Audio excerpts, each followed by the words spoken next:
amis internautes, n'oubliez pas de liker, de vous abonner et de cliquer sur la note de notification pour ne rien rater. Présidentielle de 2026. Ça y est, voici le duo de Yahi, 100% Nord. Djenotin, les Hadi Sogolo, Fatoumata Djibril et les exilés trahis.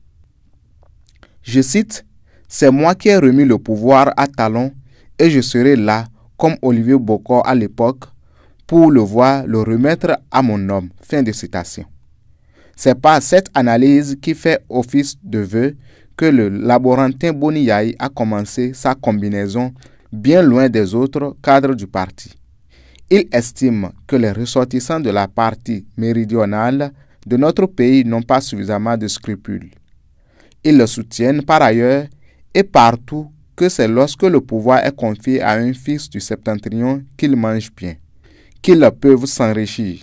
Conséquence, ils seront d'accord avec son schéma s'il le traficote exclusivement septentrion.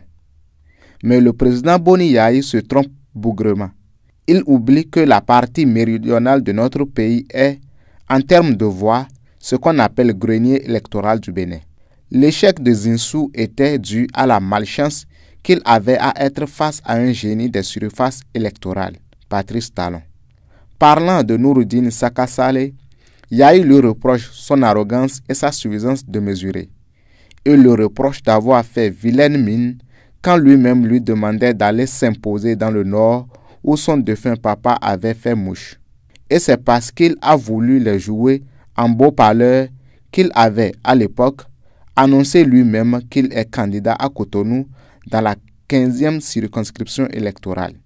Pour le punir, il l'a éjecté de la liste. Aujourd'hui, il vient le supplier qu'il veut être son candidat. Or, au lieu de se calmer en son temps et regagner les rangs, il avait boudé. Rompre avec le parti par mécontentement, oubliant qu'il aura besoin de lui dans le futur. Mais pour le financement attendu de ceux qui ont la clé de la tirelire de Lomé, il compte cependant le positionner colistier de Dabo Yakubu Bio Sawe, dont la candidature fera souder autour de lui l'ère culturelle Nago et, par ricochet, Bariba et autres. Ce qui lui permettra à coup sûr de renforcer l'hégémonie du parti LD au nord pour être la seule voix du septentrion. En réfléchissant ainsi, le président du parti, les démocrates, oublie qu'il frustre certains cadres du parti, surtout ceux en exil qui, à raison, ne lui faisaient même plus confiance.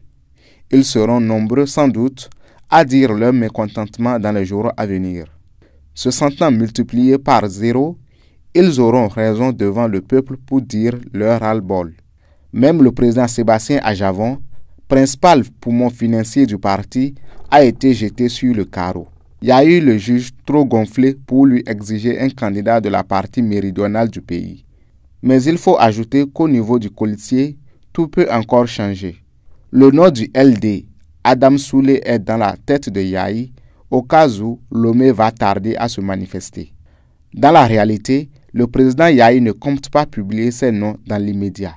Il veut d'abord les voir régler totalement leur situation fiscale pour ne pas prendre de risques. Le problème des parrainages ayant été réglé selon Yahi. Mais à ce niveau aussi, il veut se faire très mal, les parrainages devant être signés avec les noms des candidats. Or, ils n'ont pas été désignés avant qu'on ne les leur arrache. Il va sans dire que, dès que la Cour se rendra compte que ces noms ont été mis sans l'approbation des producteurs eux-mêmes, il y aura rejet.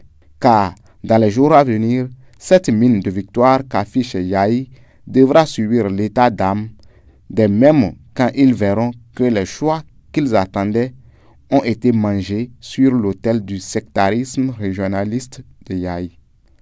À suivre. Aboubakar Takou.